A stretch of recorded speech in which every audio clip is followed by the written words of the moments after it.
नमस्कार दोस्तों, आज हम आए हैं मणिलबेन आयुर्वेदिक हॉस्पिटल में और रवि भाई है मेरे साथ में। इनका कॉल आया था कि बा दादा को कोई है नहीं आगे पीछे और यहाँ पे रोड पे ही आप देख रहे हो रह रहे हैं, तो बात करते हैं अपने रवि भाई से।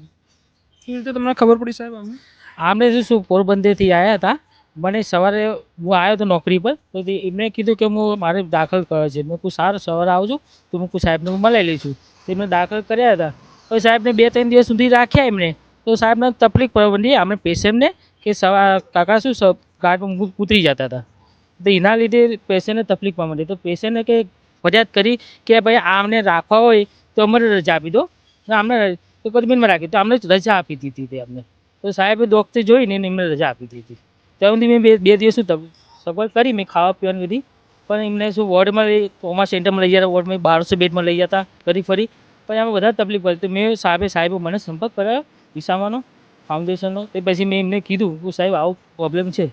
તો આપણી સાહેબે કીધું કે આમને સંપર્ક કરો. તો મેં આમનો સંપર્ક કર્યો હતો ફાઉન્ડેશન. ચલો આપણે બા દાદા જોડે વાતચીત કરી લઈએ. ક્યાંથી આવ્યા છો બા તમે? અમે મેંદડાથી. ક્યાંની પહેલાં કઈ જગ્યાએ રહેતા હતા તમે? જેતપુર અલિયાબાડા બાજુ આવે ને રણુજા ત્યાં. એટલે કોઈ સંસ્થામાં રહેતા હતા કે વૃદ્ધાશ્રમમાં. વૃદ્ધાશ્રમમાં? શું નામ હતું એનું? જોશી બાપા. જોશી બાપા વૃદ્ધાશ્રમ.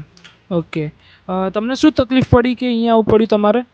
એટલે ત્યાંથી છે ને પછી અમારે મેં વાત કરી ને કે આપણે જનોન ને આધાર કાર્ડ આધાર હું ચૂંટણી કાર્ડ ને પાસ ને બધું કાઢી લીધું. હું આંખનું ઓપરેશન કરાવવા ગઈ હતી રાજકોટ.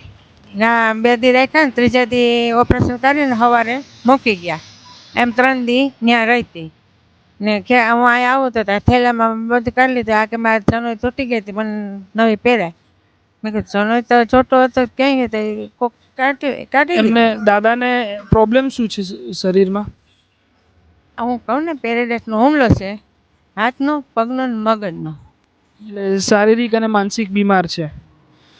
તમારા પરિવારમાં કોણ કોણ હશે જાણી શકું? પરિવાર જો મારા ભત્રીજા આવતા ને એને પણ ના પાડી દીધી મારા દેરે, એટલે એ કોઈ આવી ન શકતું. તમારા ઘરે કોઈ સાચવવા માટે તમને કોઈ તૈયાર નથી? ના, કોઈ નથી. અમે 2 જ માણસ રહેતા. બીજું કોઈ છે જ નહીં ઘરે? મા હાહુ ઓફ થઈ ગયા, મા હહરાય ઓફ થઈ ગયા. તમારા છોકરાઓ? દીકરા નથી, 2 દીકરી હાહરે છે. એ કોઈ દી આનો ભાવ પૂછવાય નથી આવ્યું.